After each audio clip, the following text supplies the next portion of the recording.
Here is where it all began. The Exchange Place Path Station in Jersey City, New Jersey, just across the Hudson River from Manhattan. This is the spot that sparked my almost compulsive desire to seek out unmarked history sites throughout the country. It's been 15 years since I first read about what happened here a century and a half ago, and while in New York visiting family, I thought I'd subway over from Manhattan and finally see the place for myself.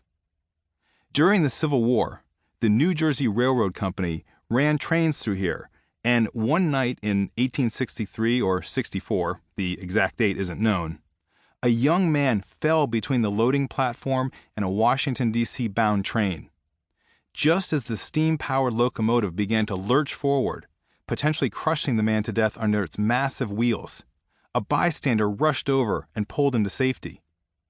The man in peril was Robert Todd Lincoln, the president's eldest son. His quick-thinking rescuer was the prominent Shakespearean actor Edwin Booth, brother of John Wilkes Booth.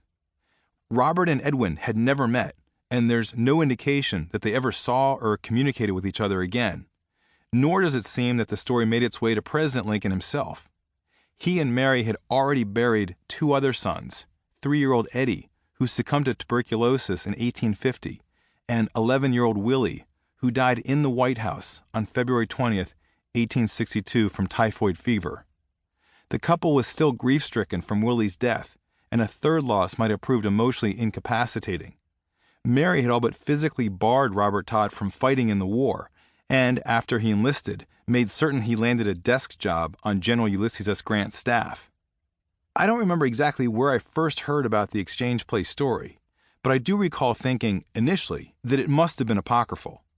Perhaps the two men had bumped into each other on the train platform and exchanged a few cordial words, and then over the years this brief encounter blossomed into the sensationally ironic tale of how a Booth had saved the life of a Lincoln not long before Edwin's younger brother assassinated Robert's father.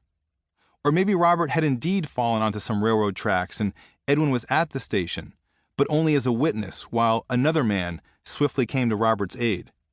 The possibility that their lives had intersected in the dramatic manner I'd read about seemed far-fetched.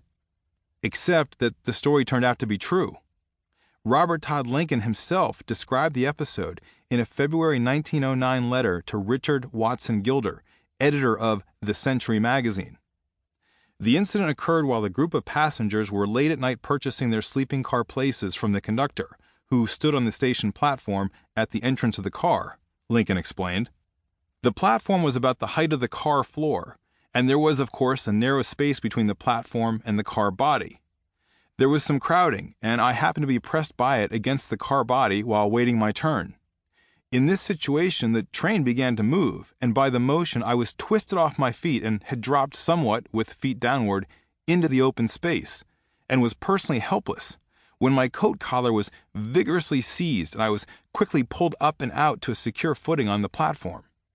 Upon turning to thank my rescuer, I saw it was Edwin Booth, whose face was of course well known to me, and I expressed my gratitude to him and, in doing so, called him by name.